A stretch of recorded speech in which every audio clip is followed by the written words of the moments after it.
Entonces así comenzamos un poquito más a avanzar aquí en esta materia. Padre Celestial, Señor, te agradecemos porque nuevamente nos brindas este día para poder estar aquí en este lugar y continuar, Señor, viendo un poco más acerca de lo que nos muestras en la revelación de tu palabra. Ayúdanos, Señor, a poder ir comprendiendo de qué manera, Señor, tú te has encargado de irnos mostrando las cosas que has hecho y también el por qué lo has hecho, siempre pensando en nuestro bien, aún a pesar de habernos desviado de tu propósito. Sin embargo, también tú ya tenías preparado ese plan perfecto para redimirnos, para volvernos otra vez a ese plan original. Padre Celestial, rogamos, Señor, por la vida de cada uno de los hermanos que están en este lugar, por aquellos que aún están faltando, Señor, que tú puedas estar obrando para que puedan llegar y todos juntos podamos continuar en nuestro aprendizaje. Te lo pedimos en el nombre del Señor Jesús. Amén. Bien, decíamos acerca de las dispensaciones, capaz que lo más corto, lo más o está muy sencillo o no sé qué le pasa. En cuanto a la definición, ¿qué es una dispensación? Si miran ahí otra vez en su página 2, acerca de esas otras definiciones, por ejemplo, Scofield, ese que ya mencionábamos la vez pasada, que es el autor, el que hizo esa famosa Biblia de estudio, y que él toma como su método de estudio justamente esto, el dispensacionalismo. Él dice que una dispensación es un periodo de tiempo durante el cual el hombre es puesto a prueba con referencia a cierta revelación específica de la voluntad de Dios. También dice que es una etapa en una revelación progresiva, expresamente adaptada a las necesidades de una nación en particular o de un periodo de tiempo. Con esas dos, entonces, más o menos vamos a tener una idea de a qué se refiere cuando estamos hablando de dispensaciones. Y entonces ahora vamos a la página 5, que es de donde tenemos que partir. Por ahí nos quedamos la última vez.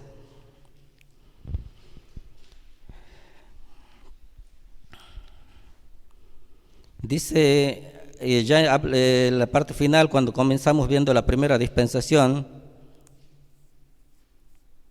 habían dicho en cuántas dispensaciones estaba, según este método, podríamos decir, dividida la Biblia. ¿Cuántas dispensaciones había? 7. Y también aparecen por ahí un poco entremezclados los pactos, por eso aquí también aparecen de esa manera. ¿Y los pactos eran? 8. 7 dispensaciones y 8 pactos que Dios concerta con la humanidad, o en algunas ocasiones con alguna parte de la humanidad, como por ejemplo cuando lo hace con una persona, el caso de Abraham, el caso de David, con una nación, cuando habla de Israel. Bien, la primera dispensación dice que se lo llama la inocencia, la era de la libertad. Comenzó, como siempre, con una posición de privilegio y también de responsabilidad. Recordamos, el Señor comienza creando todas las cosas desde el principio de allí del Génesis, y después nos damos cuenta nosotros por qué también ese orden de la creación.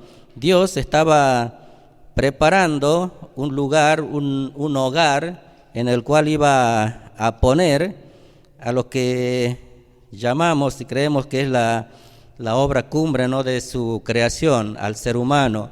No lo agarró y lo puso, no creó al hombre cuando estaba la tierra desordenada y vacía. No hubiésemos sobrevivido en esa situación. Dios empezó a cambiar todas las cosas, a ordenar todas las cosas, y cuando todo estuvo creado, preparado para que pueda el hombre sobrevivir y hacerlo bien, entonces sí, recién creó al hombre y lo puso en ese lugar conocido como el Jardín de Edén, un lugar perfecto donde el hombre podía vivir. Génesis capítulo 1, verso 26,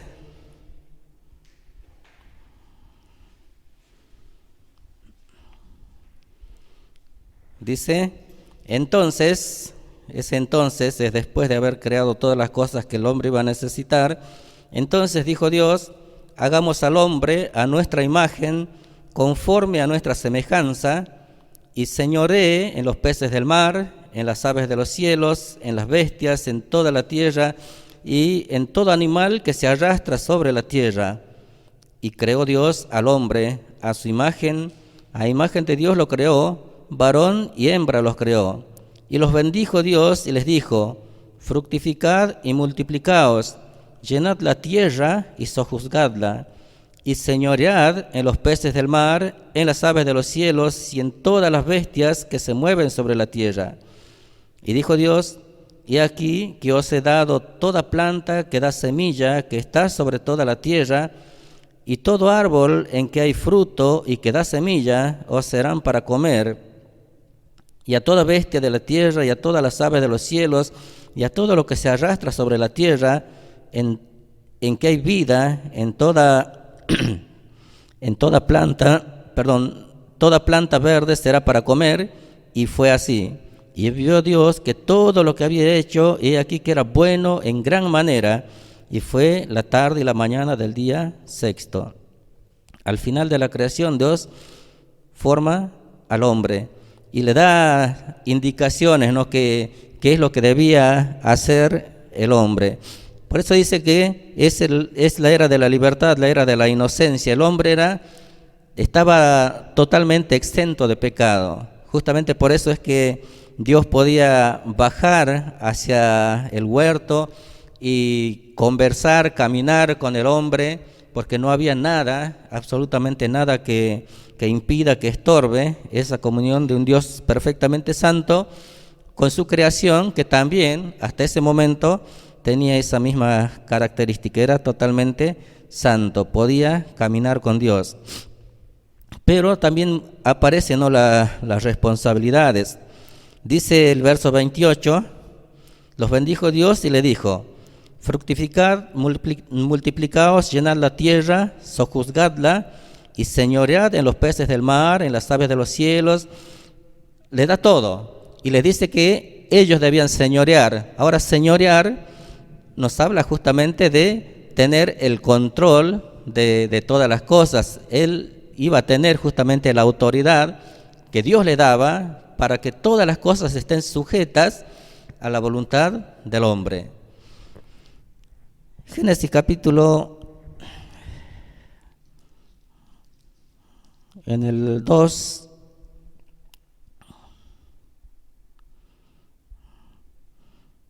bueno, acá también dicen, ¿no?, justamente algunos otros sinónimos de lo que quiere decir esa palabra señoread, que por ahí hoy no es tan actual.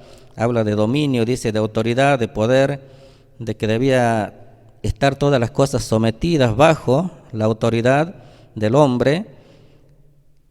Entonces, justamente por eso, ¿no?, cuando decimos que esa era la responsabilidad de Adán, sobre todo porque él fue formado, puesto como la cabeza, y cuando ellos terminan desobedeciendo a Dios, entonces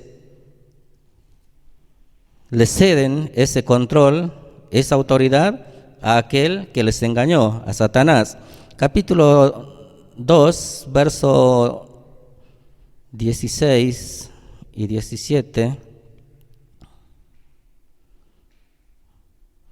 dice, y mandó Jehová Dios al hombre diciendo, de todo árbol del huerto podrás comer, mas del árbol de la ciencia del bien y del mal no comerás, porque el día que de él comieres, ciertamente morirás. En el capítulo 1 decía que le daba la autoridad, el señorío sobre todas las cosas que Dios había creado. Aquí le da esa pequeña prueba, dice, de todo árbol del huerto vas a poder comer, pero hay uno, aquel de la ciencia del bien y del mal, que seguramente estaba bien identificado. Ellos sabían a qué árbol se refería Dios. No es que para nada que comieron por equivocación, porque no se dieron cuenta, nada que ver, sino que ellos sabían perfectamente cuál era el árbol del cual Dios le había dicho que no debían comer. Y también les dijo cuáles iban a ser las consecuencias. Dice, el día que de él comieres, ciertamente morirás. Allí aparece ese pacto. Tenían una tarea, cuidar, señorear sobre el huerto, y debían cuidarse de no comer de esa planta, de ese árbol, que Dios les dijo que le iba a traer esas consecuencias de la muerte. Pero en el capítulo 3, ¿qué tal? Buen día. Aparece justamente el hombre fallando en esa prueba que Dios les puso. Dice el 3, 1 hasta el 6, pero la serpiente era astuta más que todos los animales del campo que Jehová Dios había hecho, la cual dijo a la mujer: ¿con que Dios os ha dicho, no comáis de todo árbol del huerto? Y la mujer respondió a la serpiente: del fruto de los árboles del huerto podemos comer, pero del fruto del árbol que está en medio del huerto, dijo Dios, no comeréis de él, ni le tocaréis, para que no muráis.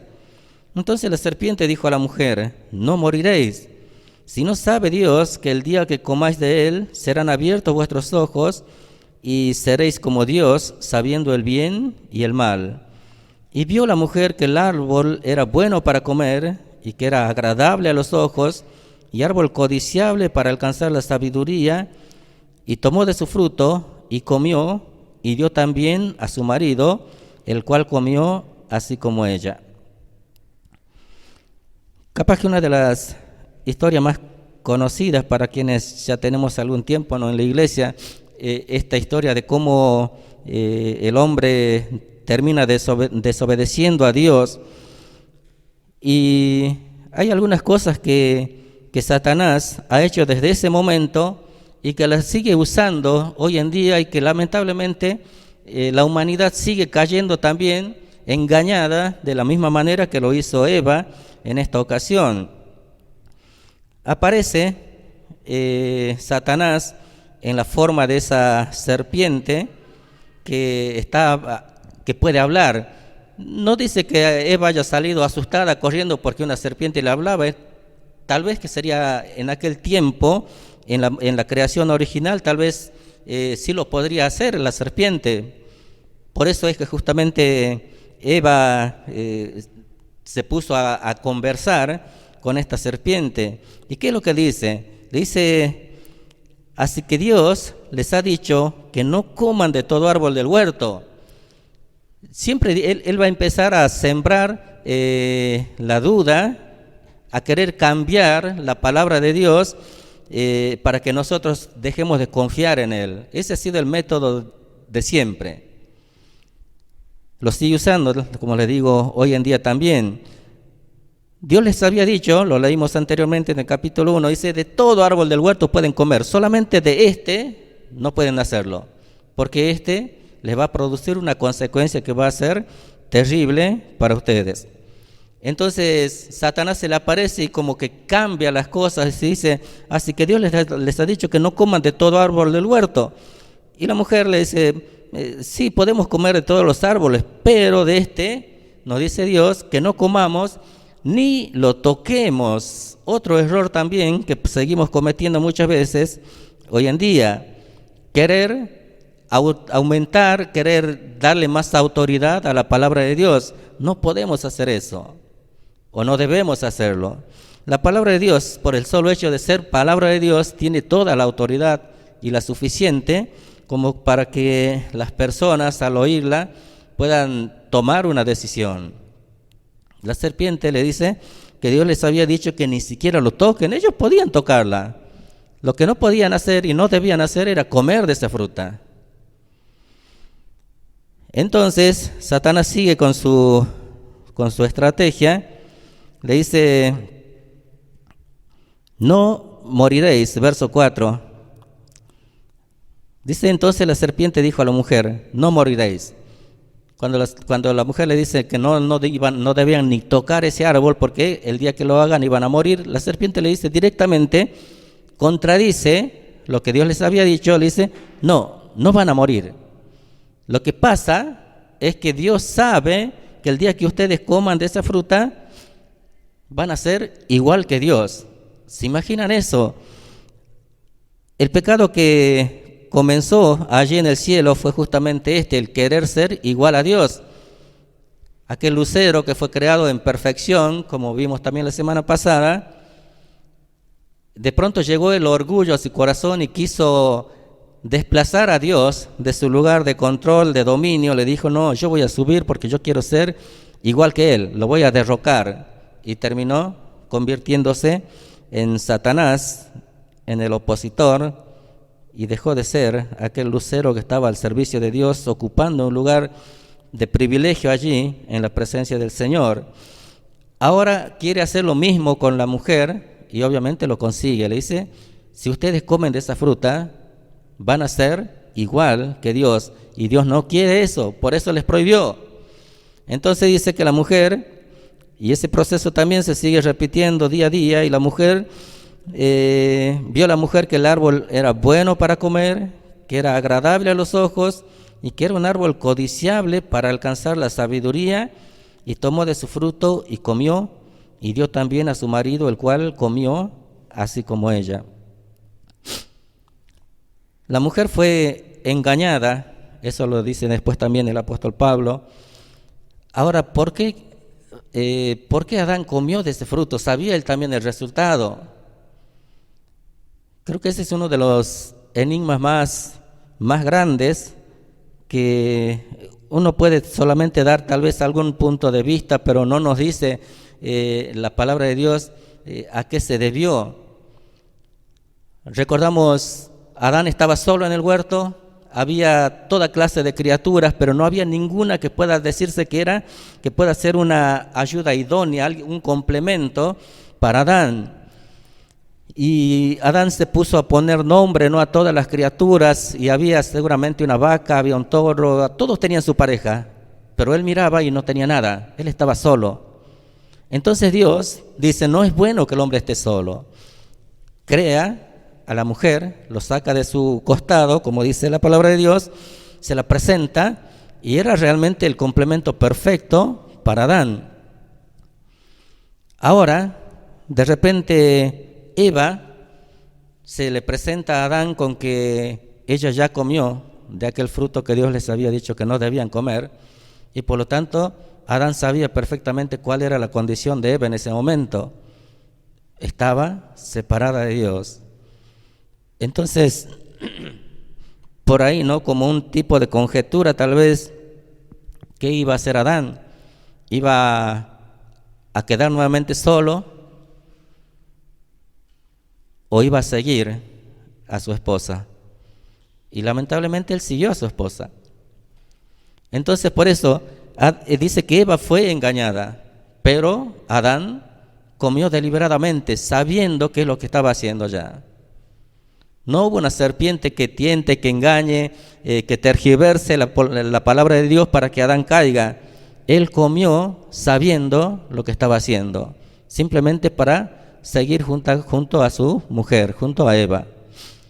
Justamente por eso, ¿saben qué? Es que la línea genealógica por la cual el Señor Jesucristo nace viene directamente a través de la mujer. La promesa del nacimiento de un Mesías, aquí en el verso 15, de un Salvador, viene a través de la mujer. Le dice entonces a la mujer, lo leemos, dice, pondré enemistad entre ti y la mujer, y entre tu simiente y la simiente suya. Esta te herirá en la cabeza y tú le herirás en el calcañar. A la mujer le está hablando. Fue ella la que desobedeció primero, la que fue engañada, pero sin embargo Dios le dice a ella, de tu simiente. Y nosotros sabemos luego que el Señor Jesucristo nació de la mujer. No fue por voluntad de hombre, fue puesto en el vientre de María, aquella virgen judía, sin intervención del hombre. ¿Por qué? Bueno, porque el pecado dice que viene a través del hombre, no de la mujer. Por eso el Señor Jesucristo, aún a pesar de haber nacido de una mujer, Él fue absolutamente sin pecado. Si hubiese intervenido hombre en el nacimiento de Jesús, Él hubiese sido un ser humano común y corriente como nosotros, naciendo también ya en pecado. Eso quería acotarles ahora. Entonces, comienza en una posición de privilegio, un lugar perfecto, sin nada, absolutamente nada malo. Le da algunas responsabilidades a Dios, debían cuidar el huerto, debían sobre todas las cosas cuidarse de no comer de aquel árbol que Dios les había dicho que no comiesen, porque sabían perfectamente cuáles iban a ser las consecuencias, pero sin embargo el hombre fracasó. Terminó comiendo, desobedeciendo a Dios y por lo tanto sabiendo qué es lo que es el bien y el mal. Hasta ese momento ellos conocían el bien, porque todo lo que Dios había hecho, dice en el huerto, era bueno. Ellos conocían solamente el bien, no conocían el mal. Ahora, una vez que desobedecieron, entró eso también en la mente, en la vida de ellos, conociendo el bien y el mal. Dice, como consecuencia de esa desobediencia, de ese pecado, llega el juicio. En primer lugar, la muerte espiritual, pecado, miedo a Dios. Recuerdan, se andan escondiendo detrás de los árboles, ya no esperaban con ansias la llegada del Señor para conversar con ellos ahí en el huerto, ahora se escondían. Dice, la pérdida de comunión directa con Dios. Ahora, la manifestación de la gracia de Dios es justamente lo que leímos del verso 15 del capítulo 3, de esa promesa del Redentor. Dios provee entonces con anticipación a alguien que iba a poder restaurar otra vez la creación de Dios a su nivel original. Dice, pondré enemistad entre ti y la mujer, y entre tu simiente y la simiente suya. Esta te herirá en la cabeza y tú le herirás en el calcañar.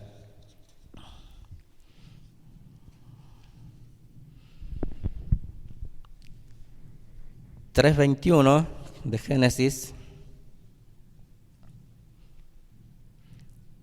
Dice, Jehová Dios hizo al hombre y a su mujer túnicas de pieles y los vistió. El por qué se le llama también la dispensación de la inocencia era justamente por algo que ellos vivían de una manera cotidiana allí en el huerto y que no se daban cuenta. Ellos estaban totalmente desnudos, dice, tanto Adán como su mujer, y no había nada malo en eso. No se escandalizaban por eso, porque no había maldad en sus corazones. Pero una vez que el hombre pecó y que tuvo ya conciencia del bien y del mal, entonces dice que ellos al mirarse seguramente se dieron cuenta, dice que estaban desnudos y trataron de tapar esa desnudez. Ellos lo hicieron a su manera, con hojas de plantas que había en ese lugar, se dice higueras, no sabemos si realmente eran higueras, pero trataron por sus propios medios de cubrir esa desnudez. Siempre que hablamos de pecado, hablamos de desnudez, hablamos de vergüenza, que es lo que produce justamente el pecado. Pero eso no alcanzaba, entonces dice aquí Dios preparó para ellos túnicas de pieles y los vistió. Él, en este primer acto, cubre la desnudez, la vergüenza del pecado de Adán y Eva. Y aquí aparece, ¿no?, justamente tal vez el primer sacrificio que se tuvo que realizar, el primer derramamiento de sangre de algún animalito que aparece, porque para sacarle las pieles, obviamente tenía que morir. Algún animalito tenía que morir, derramar su sangre, y de esa manera Adán y Eva cubrían su desnudez.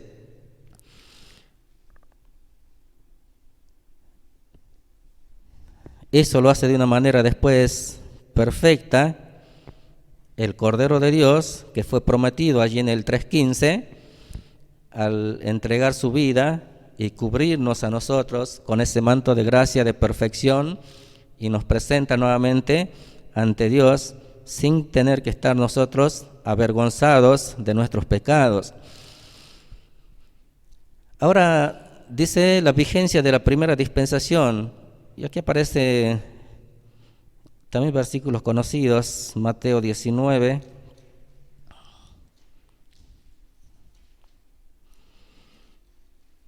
Si bien aquella dispensación terminó en el mismo huerto, terminó con la desobediencia del hombre,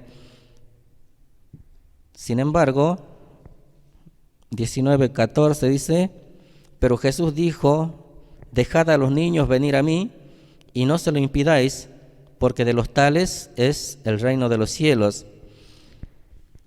En cierta manera, esa dispensación o ese tiempo de inocencia sigue aún vigente hoy en día también. ¿En quién? En los niños chiquitos, en aquellos que no tienen conciencia de pecado todavía, que no saben distinguir entre el bien y el mal. Por eso dice el Señor, dejen a los niños venir a mí y no se lo impidan, porque de ellos es el reino de los cielos.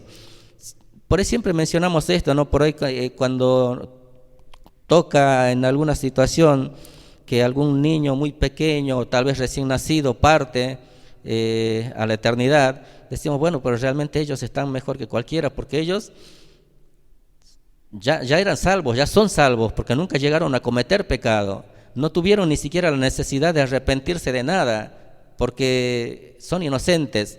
Ellos están en esa época, en ese tiempo que vivieron Adán y Eva allí en el jardín de Edén, en esa época de inocencia.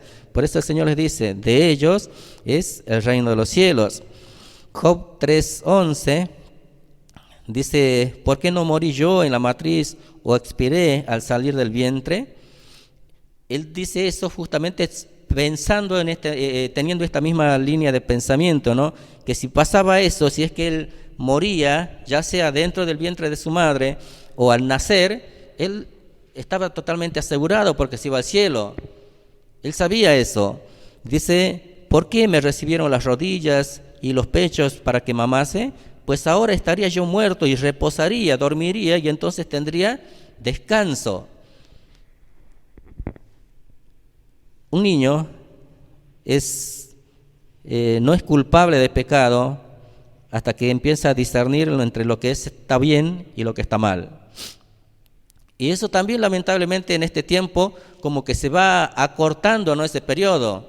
Unos años atrás todavía los niños, no sé, hasta una cierta edad eran grandes todavía y eran realmente inocentes. Jugaban con cositas, por ahí no pasaba nada. Pero ahora con tanta tecnología desde que nacen, ya por ahí los padres cometen el error de pasarles un celular y eso adelanta todo. Y hace que ese tiempo de inocencia sea tan cortito y un niño lo vemos tal vez no sabe ni hablar si quiere, ya está casi peleando. Y bueno, son consecuencias justamente de que Satanás no descansa, él no duerme, él no pierde el tiempo como lo hacemos muchas veces nosotros. Entonces, en esta dispensación, y algo que aclaramos también, no dan un tiempo exacto de duración. Si es que vamos a guiarnos por capítulos, podríamos decir que comienza desde la creación del hombre hasta que comete pecado, que es el capítulo 3. En la Biblia es un tiempo muy cortito, aunque no sabemos nosotros cuánto tiempo vivió Adán y Eva en el huerto antes de cometer ese pecado. No sabemos si fue unos meses, unos años o miles de años. Tal vez ellos tenían un cuerpo diseñado para ser eternos. Ese fue el plan original de Dios. Ellos no iban a envejecer, fueron creados ya maduros e iban a seguir así, si es que no cometían pecado, por siempre. Si es que cumplían con el plan de Dios, con el pacto que Dios hizo con ellos allí en el jardín de Edén, iban a seguir siempre igual. Comienzan en un lugar perfecto, el jardín de Edén, tienen su prueba, lo que Dios les dice, deben cuidar el huerto y deben cuidarse de no comer este árbol que yo les digo, porque el día que eso pase ustedes van a morir. Ellos terminan sin cumplir ese pacto, pecan, como consecuencia Dios tiene que sacarlos de aquel lugar. Creo que no hay un versículo, vamos a mirar en el capítulo 3.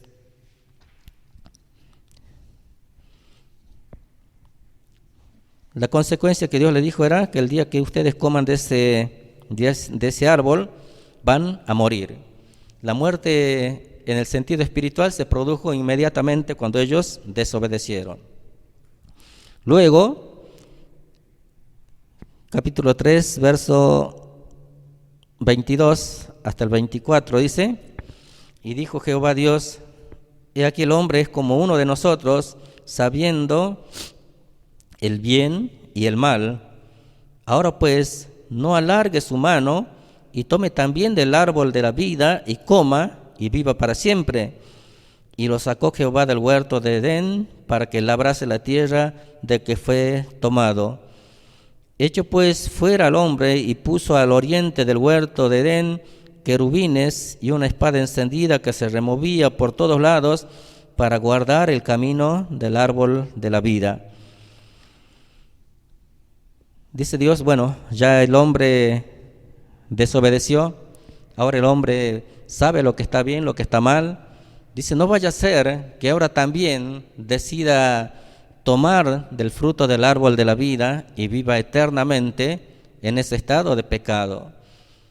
Eso sí sería algo caótico para este mundo, un hombre viviendo por siempre y cada vez acrecentándose en él esa maldad que hay en el corazón del hombre una vez que se aparta de Dios.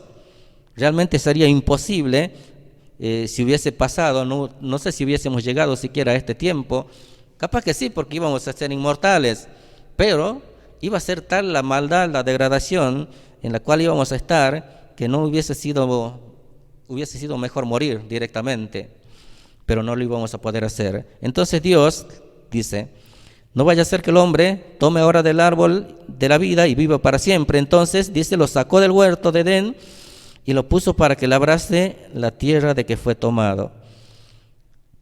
Esa misma responsabilidad tenía dentro del huerto, pero ¿saben qué? En el huerto de Edén era todo perfecto. Si es que Adán, no sé, quería poner una plantita, seguramente tiraba una plantita, una semillita ahí y enseguida salía.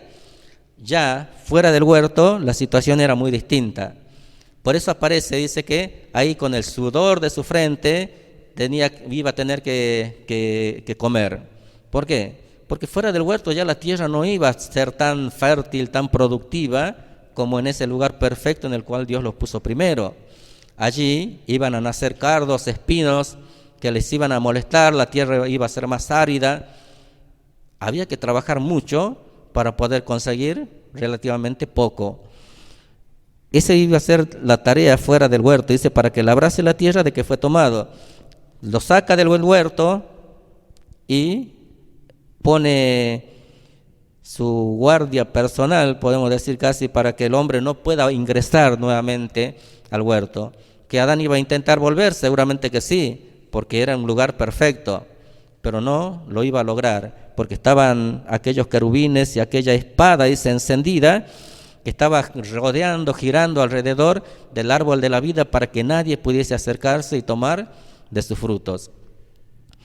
El hombre cae en pecado, muere espiritualmente, es apartado de Dios, sacado del huerto y finalmente comienza la muerte. Como Génesis es el libro de los inicios, allí tiene lugar el inicio de todo y allá aparece obviamente también el primer muerto, que fue ¿quién?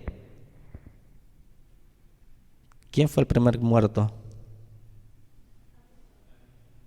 ¿Quién? Abel.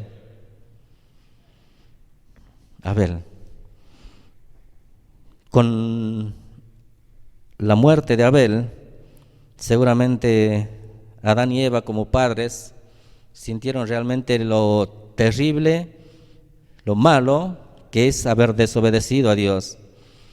Ya lo habrán experimentado al estar fuera del huerto, fuera de aquel lugar perfecto que Dios había creado para ellos y que había condicionado de tal manera que ellos no tenían necesidad de nada en ese lugar. Estando fuera ya tenían que trabajar muy duro para poder conseguir las cosas que iban a ser necesarias para ellos, porque no estaban allí al alcance de la mano. Pero lo peor, sin duda alguna, fue la pérdida de su hijo. Y peor saber que quien lo mató fue otro de sus hijos. Las consecuencias del pecado se van mostrando realmente terribles y todo el capítulo 5, donde va mostrando la descendencia de Adán, menciona un personaje, dice, vivió tantos años y luego murió. Ahí va a aparecer tantas veces esa palabra murió, que justamente nos habla de las consecuencias de haber desobedecido a Dios. Murieron inmediatamente al cometer pecado espiritualmente, pero luego también su naturaleza se hizo mortal, limitada, finita, porque Dios lo hizo así para que el hombre pudiese alcanzar en algún momento la redención que había sido prometida, que iba a venir a través de la simiente de la mujer. Segunda dispensación, dice la dispensación de la conciencia. Aquí recordamos, ya el hombre sabía qué es lo que estaba bien y qué es lo que estaba mal, que es justamente lo que nuestra conciencia nos está indicando. Por eso es que el hombre siempre va a ser culpable, aun cuando nadie le haya predicado la palabra de Dios, porque Dios ya puso esa conciencia en cada persona desde el momento que nace. Es consciente y alcanza, como le decía hace un rato, no sabemos el tiempo, la edad, cada vez se achica más, en el cual ya las personas, hombres, mujeres, empiezan a saber realmente qué es lo que está bien, qué es lo que está mal, y tienen que decidir qué es lo que van a hacer. ¿Van a hacer el bien? ¿Van a hacer el mal? Si hacen el mal, obviamente ya han cometido pecado y ya son culpables y van a tener que necesitar ese arrepentimiento y esa decisión personal de volverse nuevamente a Dios. Comenzó, dice en Génesis 3:7, entonces fueron abiertos los ojos de ambos, y finaliza en el diluvio, Génesis 7:6. Romanos 2, si lo buscan y alguien los lee, Romanos 2, 14 al 16.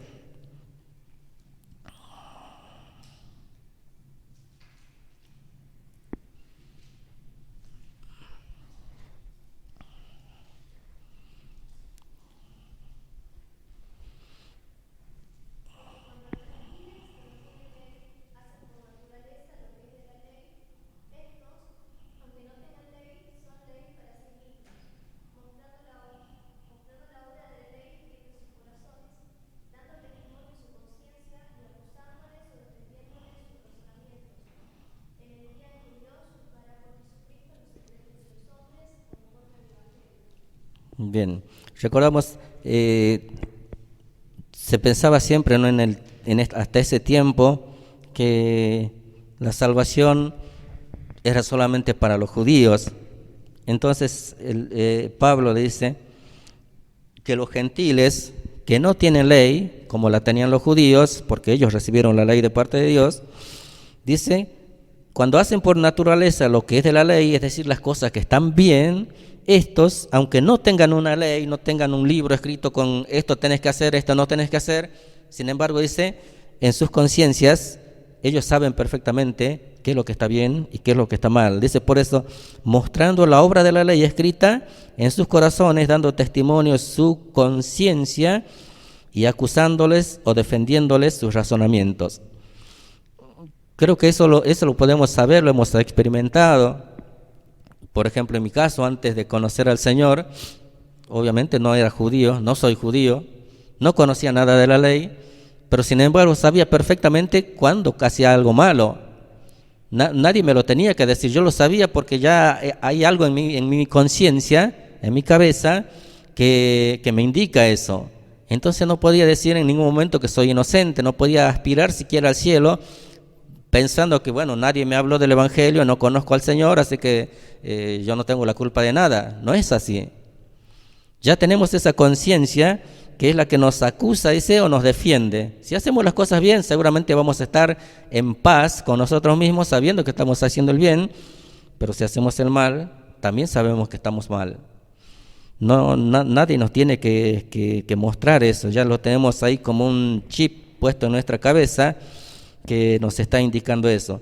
Dice, Pablo explica que aunque la ley no fue dada a los gentiles, sin embargo, tienen un conocimiento innato del bien y del mal. Conocen de manera instintiva que está mal, mentir, robar, cometer adulterio y matar, cuantas cosas más. Saben perfectamente que si es que lo hacen, están haciendo mal. Nadie los tiene que estar mostrando eso. Los hijos de Adán tenían su naturaleza pecaminosa manifestada en el hecho de rehusarse a traer un sacrificio de sangre. Volvemos a Génesis, recordamos allí aquellos dos hermanos presentándose delante del Señor con sus ofrendas, que seguramente le fue mostrado por Dios a Adán y Eva, y seguramente ellos se encargaron de transmitirlos a sus hijos, que debían hacer de esta manera, que debían presentarse a Dios. 4:7 dice, lo leemos un poquito desde antes, desde el 4:4. Y Abel trajo también de los primogénitos, 4:3. Y aconteció que andando el tiempo, que Caín trajo del fruto de la tierra una ofrenda a Jehová. Y Abel trajo también de los primogénitos de sus ovejas y de lo más gordo de ellas, y miró Jehová con agrado a Abel y a su ofrenda, pero no miró con agrado a Caín y la ofrenda suya, y se ensañó Caín en gran manera, y decayó su semblante.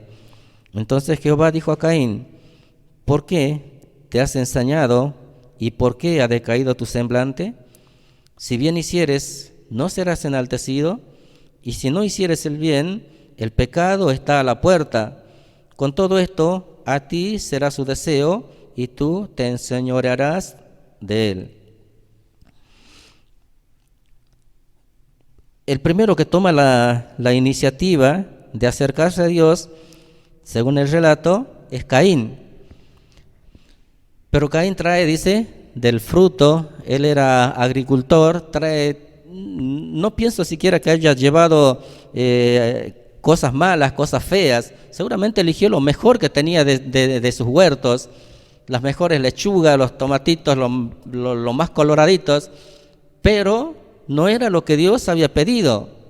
Dios le mostró a Adán y Eva que como para cubrir su desnudez había que ofrecer un sacrificio, había que derramar sangre inocente. Entonces Abel se presenta y él sí cumple con ese requisito.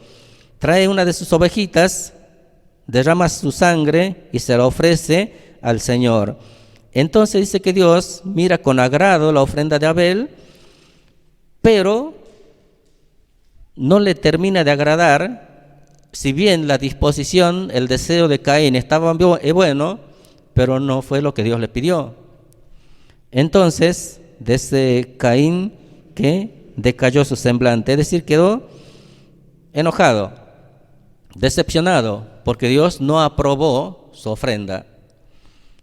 Dios, nuevamente en su gracia, como lo hace siempre, Él busca, toma la iniciativa, se acerca al hombre y le dice: Caín, ¿por qué te has ensañado? ¿Por qué ha decaído tu semblante?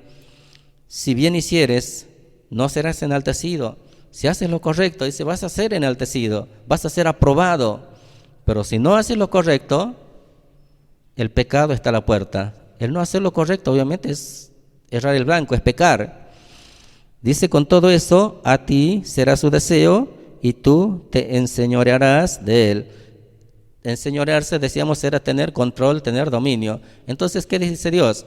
Cada uno de ustedes es responsable de su pecado. Ustedes pueden controlarlo, si van a pecar o no van a pecar. Tienen la posibilidad de tomar esa decisión.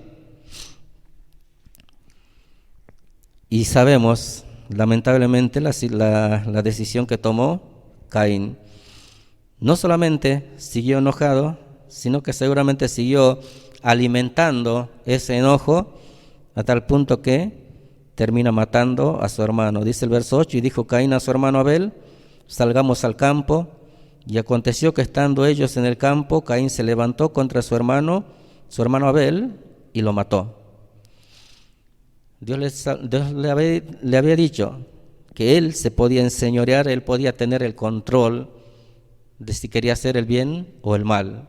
Y él decidió irse por el lado del mal. No se arrepintió para ofrecer una ofrenda agradable, sino que él continuó alimentando más bien su enojo, sus celos contra su hermano, y finalmente terminó matándolo. Dice aquí, y el asesinato de Abel por Caín, verso 4:8, lo leímos, dice, la civilización resultante de Caín fue pecadora y la muerte física se convirtió en algo común. Todo el capítulo 5 nos habla de eso. Dice, la maldad del corazón humano alcanzó a tal estado que otra vez el juicio fue necesario. Génesis capítulo 6, verso 1 al 7. Leamos capítulo 6.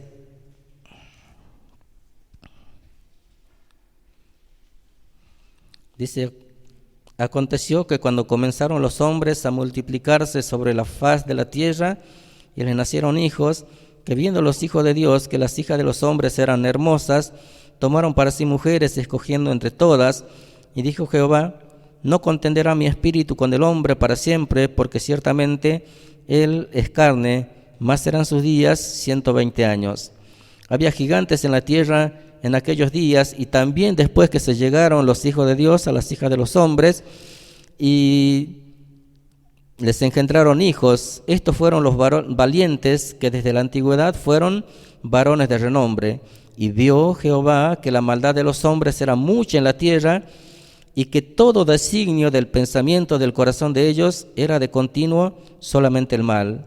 Y se arrepintió Jehová de haber hecho al hombre en la tierra, y le dolió en su corazón, y dijo Jehová, raeré de sobre la faz de la tierra a los hombres que he creado, desde el hombre hasta la bestia y hasta el reptil y las aves del cielo, pues me arrepiento de haberlos hecho. No pasó mucho tiempo, ¿se imaginan? En el verso 5 dice que la maldad de los hombres era mucha en la tierra, que todo designio del corazón de ellos era de hacer continuamente solo el mal. Habrán pasado 1000, según las cuentas que hacen más abajo, que lo vamos a mirar más detenidamente, unos 1600 años. ¿Se imaginan entonces a un hombre viviendo eternamente haciendo esto? Sería imposible. Ya aquí en 1000 años llegó a tal punto la maldad del hombre, dice que los pensamientos del corazón de ellos era solamente hacer el mal, a tal punto que Dios decide traer el diluvio para terminar con esta generación. Dice de la primera a la segunda dispensación, Adán, dice, vive 930 años, a los 130 engendra a Set. Recordamos que fue el hijo que le fue dado a ellos para suplir la muerte de Abel, y a través de Set seguir, ¿no?, con la línea por la cual iba a llegar el Redentor. Dice, después vivió 800 años, en total son esos 930. Set 912, Enos 905, Cainán 910, Mahalel 895, Jared 962, Enoc 365, Matusalén 969, es el hombre más longevo de toda la Biblia. Y al final dice, desde Adán hasta el nacimiento de Noé pasaron 1056 años, y desde Adán hasta el diluvio 1656 años. 1656 años, y la tierra estaba tan llena de maldad que Dios decide destruirla para poder producir allí una limpieza. Entonces, aquí en esta segunda dispensación, el hombre era responsable de vivir conforme a lo que decía su conciencia, hacer el bien o hacer el mal. El hombre, dice, tenía señorío sobre eso. Le dijo eso a Caín: tú te enseñorearás de eso, de tus pensamientos, si vas a decidir hacer el bien o el mal. ¿Qué pasó con el hombre? Terminó totalmente corrupto. Se decidió y se volcó completamente por el mal. No siguió a su conciencia en el deseo de hacer el bien. La manifestación, el castigo por eso fue el diluvio. Dios trae aquella inundación que abarca a todo el mundo, toda la creación. Es más, dice que hasta la montaña más alta fue totalmente cubierta con agua, de tal manera que no hubiese posibilidad de que el hombre pudiese escapar de aquel juicio de Dios. Pero, como una manifestación nuevamente de su gracia, Él decide no eliminar completamente al hombre, y de entre toda aquella gente que pensaba solamente en hacer el mal, aparece y sobresale una familia, la familia de Noé, y es esa familia la que Dios utiliza para preservar a la raza humana sobre la tierra. La familia de Noé, compuesta por 8 personas, fue salva por el arca. Génesis 7:23.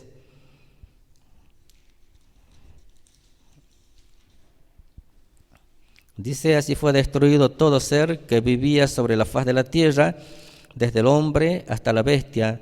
Los reptiles, las aves del cielo fueron raídos de la tierra, y quedó solamente Noé y los que con él estaban en el arca.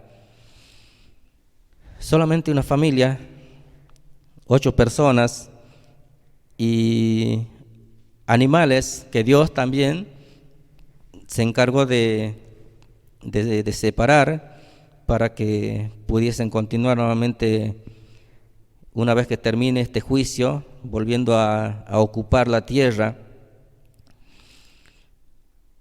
Hebreos 11:7, vamos a ver qué nos muestra.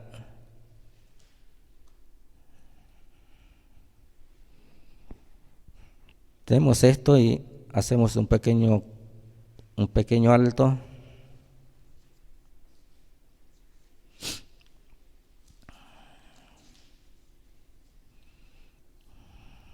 Si es que alguien lo tiene ya, Hebreos 11:7, lo lee por favor.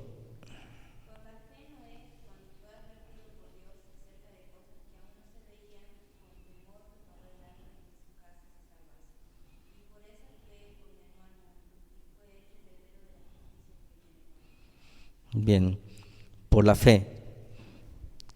Sí, era un poco complicado porque no llovía, si quieren, hasta ese tiempo, y Dios le dice: voy a traer una lluvia terrible que va a inundar toda la tierra.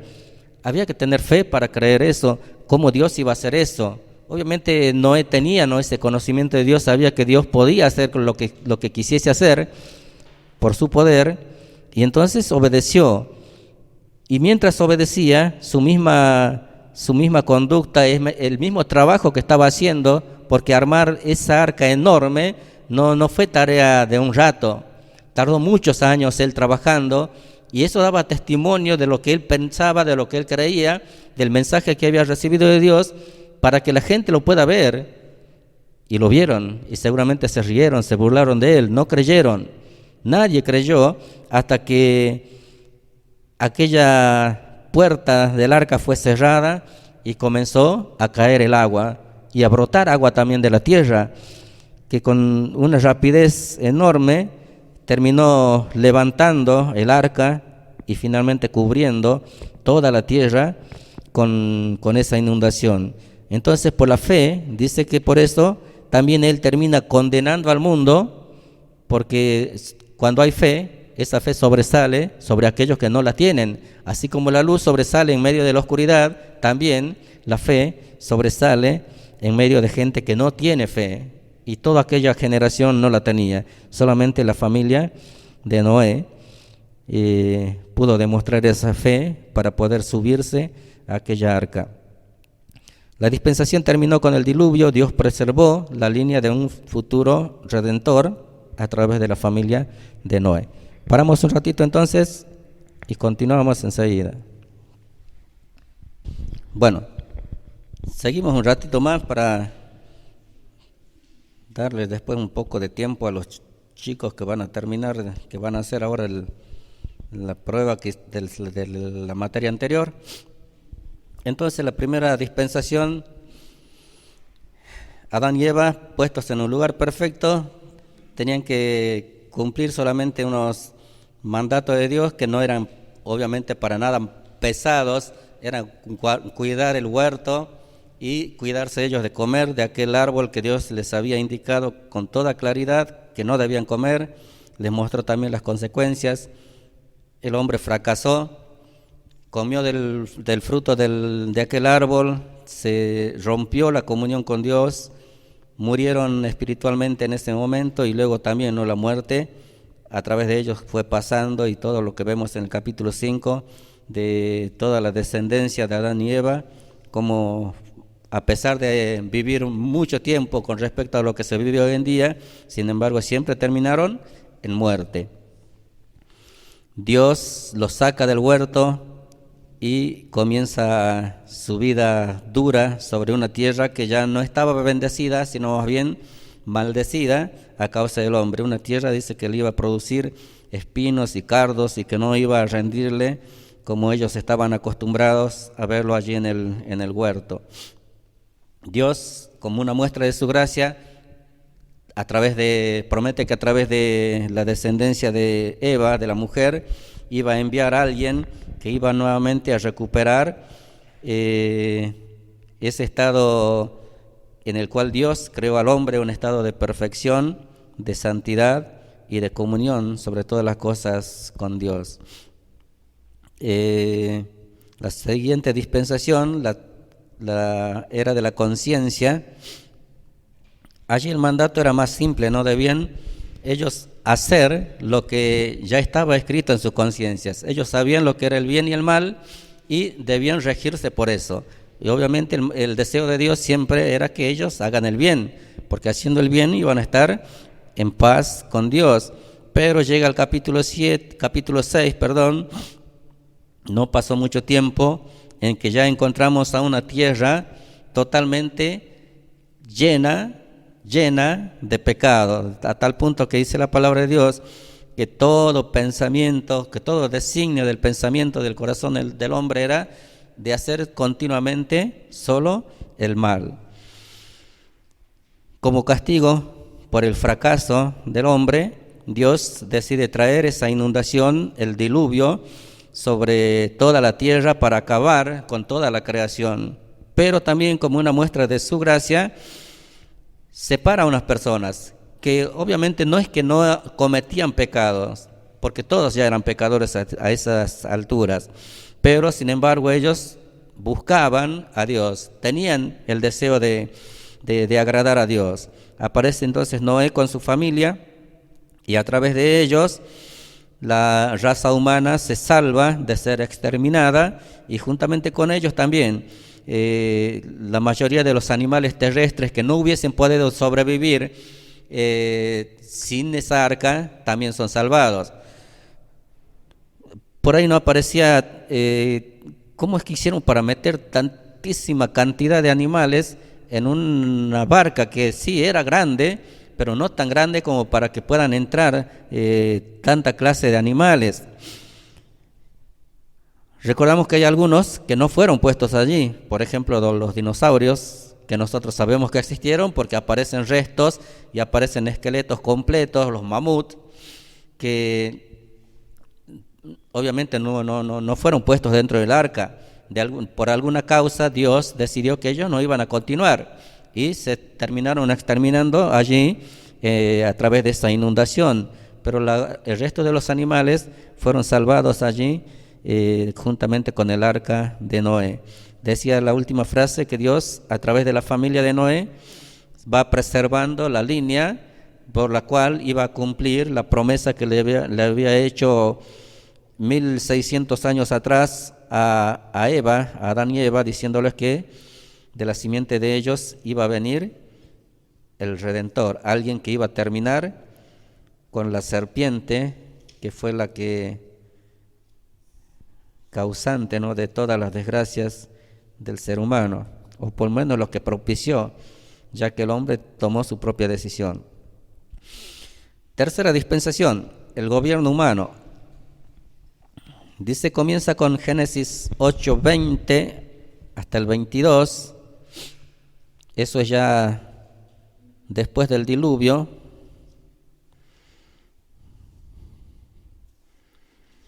Génesis capítulo 8. Y aparece también, ¿no?, allí el pacto de Dios con Noé.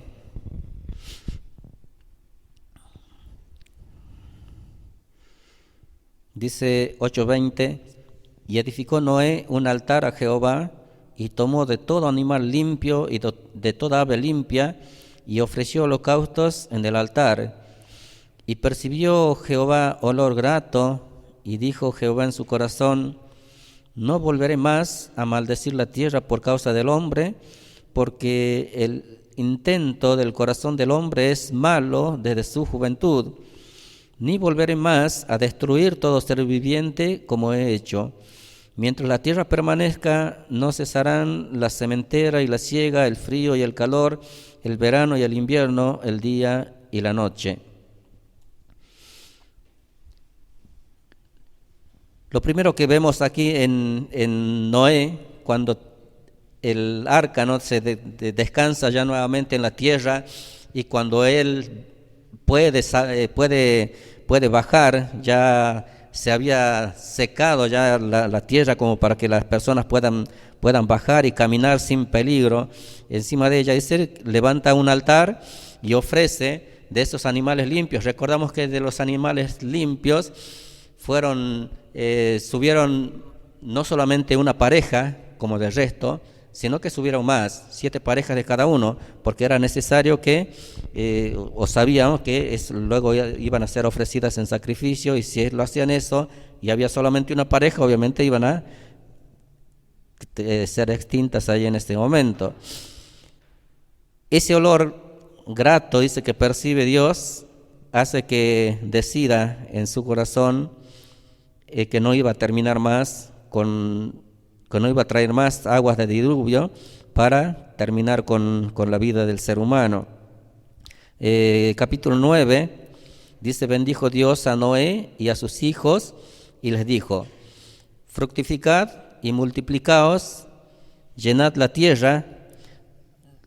Recuerdan que es bien parecido a lo que le dijo también a Adán y Eva, ¿no?, cuando les puso allí en el huerto. Le dijo: fructificad, multiplicaos.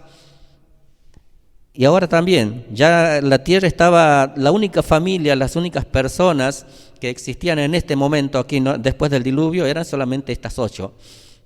Cuatro parejas, 4 matrimonios. Debían llenar nuevamente, poblar toda la tierra. Dice: y el temor y el miedo de vosotros estarán sobre todo animal de la tierra y sobre toda ave de los cielos, en todo lo que se mueva sobre la tierra y en todos los peces del mar. En vuestra mano son entregados. Todo lo que se mueve y vive os será para mantenimiento, así como las legumbres y plantas verdes, os lo he dado todo. Aquí lo que vemos es un cambio en cuanto a lo que sería la dieta, la forma de alimentarse de las personas. Porque allí en Edén, a Adán y Eva les dijo solamente que podía comer plantas y frutas. No iban a comer animales, porque no había muerte, nadie hacía daño a nadie en ese lugar. Ahora aquí ya le dice que podían comer de toda clase de animales. Y obviamente también las plantas verdes. Dice: los he dado todo, pero debían cuidarse, dice, de no comer sangre, pero carne con su vida, que es su sangre, no comeréis, porque ciertamente demandaré la sangre de vuestras vidas, de mano de todo animal la demandaré, y de mano del hombre, de mano del varón, su hermano, demandaré la vida del hombre. El que derramare sangre de hombre, por el hombre su sangre será derramada, porque a imagen de Dios es hecho el hombre. Mas vosotros fructificad, multiplicaos, procread abundantemente en la tierra y multiplicaos en ella. Y habló Dios a Noé y a sus hijos con él, diciendo: y aquí yo establezco mi pacto con vosotros y con vuestros descendientes después de vosotros, y con todo ser viviente que está con vosotros, aves, animales y toda bestia de la tierra que está con vosotros, desde todos los que salieron del arca hasta todo animal de la tierra. Estableceré mi pacto con vosotros y no exterminaré ya más toda carne con aguas de diluvio, ni habrá más diluvio para destruir la tierra. Y dijo Dios: esta es la señal del pacto que yo establezco entre mí y vosotros, y todo ser viviente que está con vosotros por siglos perpetuos. Mi arco he puesto en las nubes, el cual será por señal del pacto entre mí y la tierra. Y sucederá que cuando haga venir nubes sobre la tierra, se dejará ver entonces mi arco en las nubes, y me acordaré del pacto mío que hay entre mí y vosotros, y todo ser viviente de toda carne, y no habrá más diluvio de aguas para destruir toda carne. Estará el arco en las nubes, y lo veré, y me acordaré del pacto perpetuo entre Dios y todo ser viviente, con toda carne que hay sobre la tierra. Dijo pues Dios a Noé: esta es la señal del pacto que he establecido entre mí y toda carne que está sobre la tierra. ¿Por qué gobierno humano?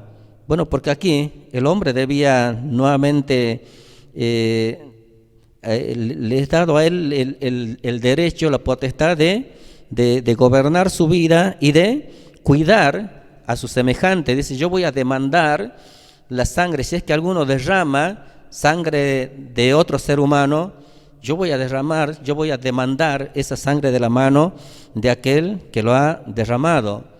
¿Por qué? Porque el hombre, dice, ha sido creado a imagen de Dios. Por un lado eso, y por el otro lado la promesa de Dios de que no iba a traer más diluvio sobre la tierra para destruir con ella al ser humano ni a ninguna otra clase de seres que habitan sobre la tierra. Una señal de eso es el arco iris que nosotros podemos ver cada vez que llueve. Sale un poquito el sol y aparece ese arco, y siempre eso nos va a recordar que Dios no va a traer más un diluvio universal como lo trajo sobre toda la tierra. Sabemos que la tierra va a tener un fin, pero no va a ser ya por el agua. Pedro nos dice que este cielo y esta tierra están preservados para el fuego con el cual Dios va a purificar antes de establecer su reino, que eso va a ser en un futuro. Pero aguas de diluvio no van a venir más sobre la tierra, porque ese pacto lo concertó Dios con Noé, y los pactos, decíamos, son perpetuos. Las dispensaciones tienen un tiempo de duración, pero los pactos son perpetuos porque son de parte de Dios.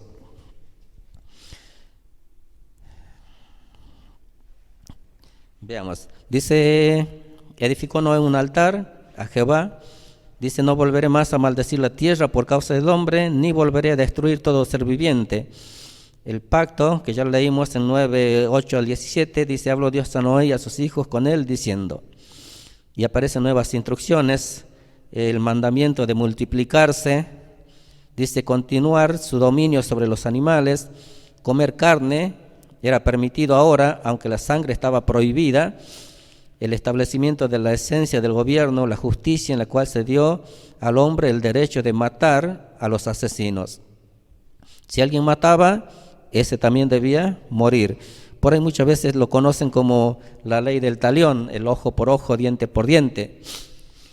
Si alguien mataba, esa persona, ese asesino también debía ser muerto. La institución de la pena capital presupone el establecimiento del gobierno humano o de la autoridad gubernamental. Hay una corriente de estudios que opinan que en el Nuevo Testamento se perpetúa la pena capital cuando dice del gobierno que no en vano lleva la espada, Romanos 13:4, pero no está hablando de ningún derecho de dar muerte allí en Romanos 13:4. Dice que finaliza este tiempo de gobierno humano, esta dispensación, en el capítulo 11. Vamos al capítulo 11.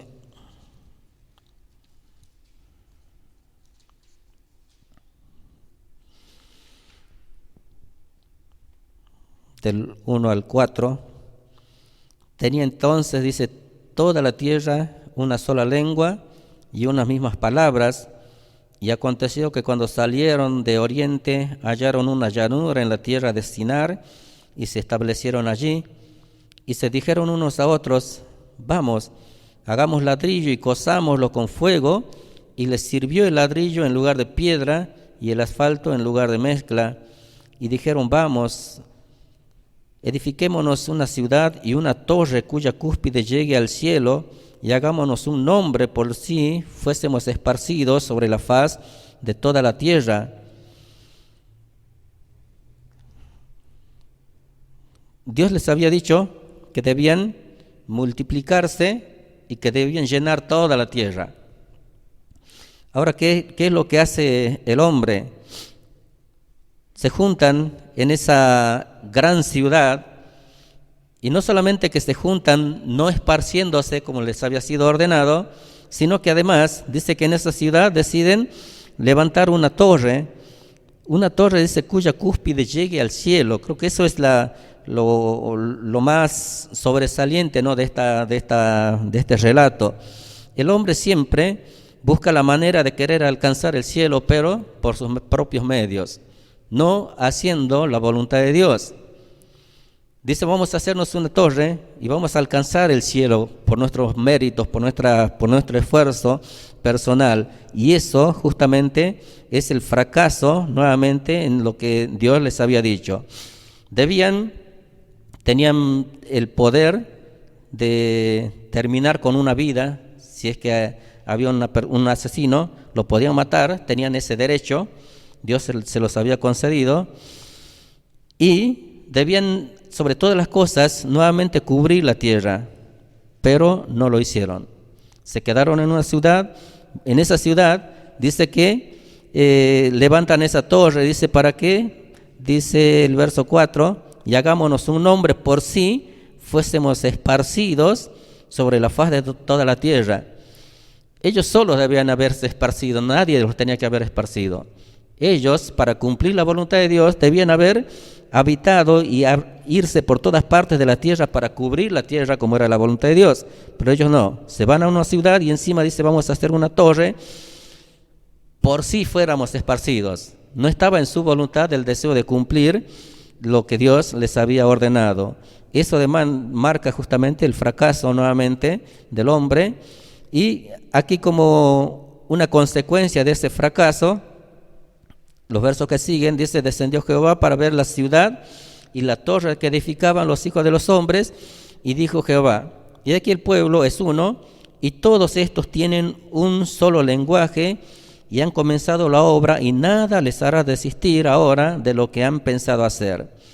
Ahora pues, descendamos, confundamos allí su lengua, para que ninguno entienda el habla de su compañero. Así los esparció Jehová desde allí sobre la faz de la tierra, y dejaron de edificar la ciudad. Por esto fue llamado el nombre de ella Babel, porque allí confundió Jehová el lenguaje de toda la tierra, y desde allí los esparció sobre la faz de toda la tierra. Allí tienen comienzo también los distintos idiomas. Gentes que podían entenderse perfectamente, todos, de repente se dan con que ya no se podían entender, que seguramente habrían algunas que entendían lo que decía el otro, pero no entendían al resto. Entonces, ¿qué hicieron? Los que sí se podían entender entre sí, se juntaron por un lado, se fueron a un lado, los otros se fueron para otro lado, y finalmente terminaron por la fuerza cumpliendo lo que Dios les había dicho que debían hacer voluntariamente. Terminaron esparciéndose, separándose los distintos pueblos que hablaban distintos lenguajes, cada uno por su lado. ¿Dónde habíamos quedado en las? Dice, establecimiento de la esencia del gobierno, la justicia, en el cual se dio al hombre el derecho de matar a los asesinos. La institución de la pena capital presupone el establecimiento del gobierno humano o la autoridad gubernamental. Ahí está. Génesis 11, 1 al 4 dice, por el cual por si fuéramos esparcidos sobre la faz de toda la tierra. La consecuencia, los versículos que leímos hasta el 9, el juicio de Dios fue confundir su lengua y la civilización humana fue dispersada. Cada persona que podía entender a alguno de sus compañeros se juntaron y fueron cada uno a su lado. La manifestación de la gracia divina, dice, el remanente de Dios fue preservado Y en la sección de Abraham, Génesis 11:10, Génesis 12:1 al 3, la conciencia y el gobierno humano continúan en dispensaciones posteriores. Solo Abraham y su simiente entran bajo la dispensación de la promesa. Aquí, a la siguiente dispensación de la promesa, dice que ya no es para todo el mundo. Abarca una familia solamente. Es la familia de Abraham. El resto de la humanidad sigue hasta hoy en día también en este tiempo, en esta dispensación del gobierno humano.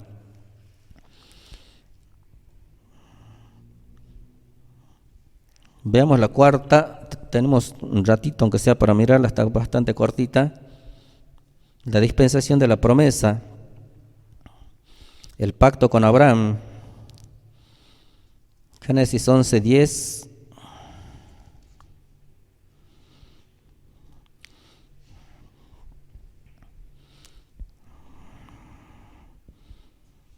Últimos versículos. Aquí habla de toda la descendencia, de cómo finalmente llegamos hasta Abraham. Verso 24, 11:24 dice: y Nacor vivió 29 años y engendró a Taré, y vivió Nacor después que engendró a Taré 119 años y engendró hijos e hijas. Taré vivió 70 años y engendró a Abraham, a Nacor y a Harán. Allí aparece por primera vez Abraham. Y luego pasamos al capítulo 12. Dice: pero Jehová había dicho a Abraham: vete de tu tierra y de tu parentela y de la casa de tu padre a la tierra que te mostraré, y haré de ti una nación grande, y te bendeciré y engrandeceré tu nombre, y serás bendición. Bendeciré a los que te bendijeren, y a los que te maldijeren maldeciré, y serán benditas en ti todas las familias de la tierra. Esta dispensación de la promesa es justamente para una familia, la familia de Abraham, y a través de ella obviamente va a llegar a toda la nación luego, la nación de Israel. Pero comienza justamente con Abraham, donde él le hace esta promesa. Dice que en la descendencia de Abraham iban a ser benditas todas las familias de la tierra, resaltando una vez más lo que había dicho allí en el principio, en el jardín de Edén, a la mujer, que de la descendencia de la mujer iba a llegar un Salvador, alguien que iba a terminar pisando la cabeza de la serpiente. Ahora aquí nuevamente Abraham le vuelve a recordar esa promesa. Es a través de la familia de Abraham entonces que todo el mundo va a poder ser bendecido. Pacto abrámico, dice Génesis 15, verso 18. Dice: en aquel día hizo Jehová pacto con Abraham diciendo: a tu descendencia daré esta tierra, desde el río de Egipto hasta el río grande, el río Éufrates, la tierra de los ceneos, los ceneseos, los cadmoneos, los heteos, los fereceos, los refaitas, los amorreos, los cananeos, los gergeseos y los jebuseos. Si uno mira un poquito en el mapa, el territorio que Dios le da, que promete darle a la descendencia de Abraham, que obviamente debía haber ocupado en algún momento el pueblo de Israel, era mucho más grande de lo que en algún tiempo, en su máximo esplendor, en los tiempos de David o de Salomón, ellos llegaron a ocupar. Nunca ocuparon todo el territorio que Dios les había dicho que les iba a dar. Y hoy en día nosotros podemos ver al pueblo de Israel y es una cosita tan chiquitita ahí que no abarca prácticamente nada de todo el territorio que Dios les había dado, porque es un pacto que Dios tiene con ellos. En algún momento, cuando Dios establezca su reino aquí por medio del Señor Jesucristo, seguramente esto se va a cumplir. Los israelitas van a ocupar ese territorio y desde ese territorio van a gobernar también al mundo entero. Bendeciré a los que te bendijeren y a los que te maldijeren maldeciré. Serán benditas en ti todas las familias de la tierra. de allí nos pasa a Gálatas 3, que el apóstol Pablo nos va recordando que eso tiene cumplimiento justamente en la persona del Señor Jesucristo.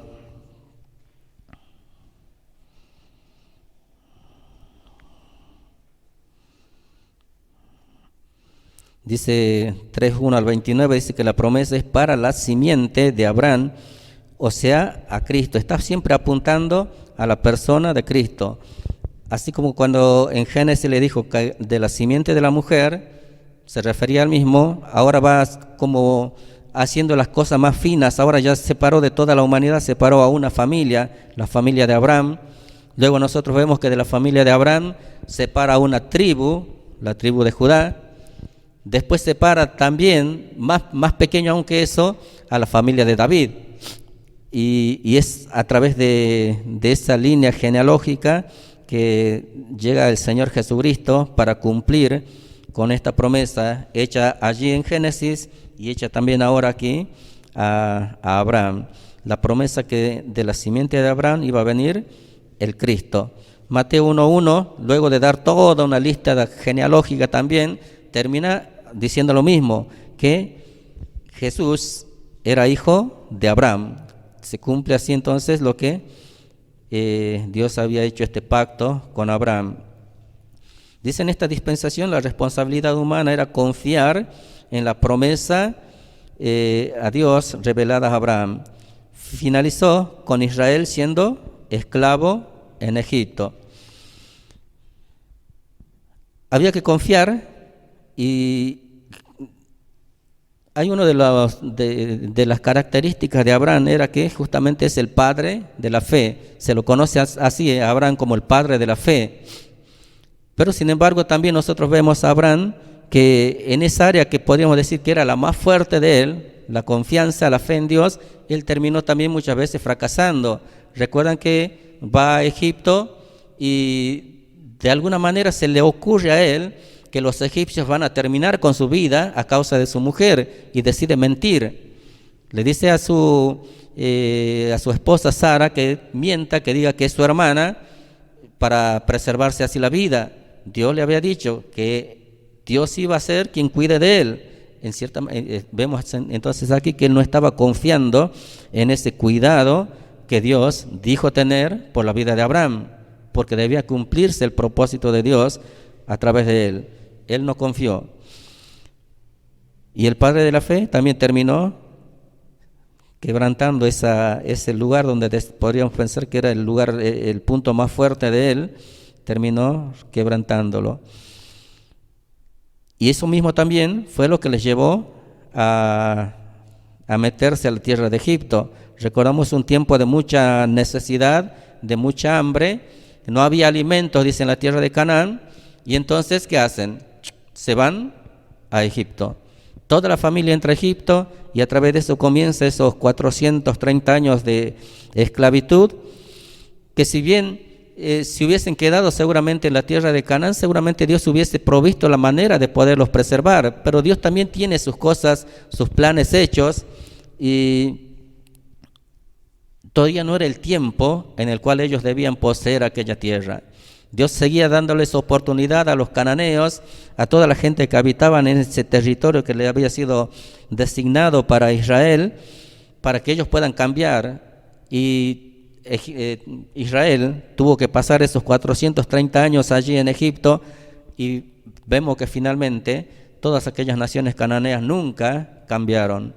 Siguieron adorando ídolos y finalmente tuvieron que ser conquistados por el Israel libre, que luego de pasar también aquellos 40 años en el desierto comenzaron su tarea de conquista, de toma de posesión de lo que Dios les había dicho que iba a pertenecerles a ellos. Nunca, como le dije, nunca llegaron a poseer todo el territorio que Dios les designó, pero sí llegaron a conquistar algunas partes por lo menos, siempre a causa de la dureza del corazón de los israelitas. Entonces esta dispensación termina con Israel como esclavos, pasan allí esos 430 años, y luego sí, Dios les envía también una figura, ¿no?, de lo que sería Cristo a través de Moisés, alguien que les iba a dar libertad, que los iba a sacar de aquella dura servidumbre en la cual se encontraban. Dejamos allí nomás, nos hemos pasado, nos queda la quinta, sexta y séptima dispensación, que también no son muy largas, y vamos a dejar entonces un rato para que, ahora me quedó solamente Erika para hacer la prueba.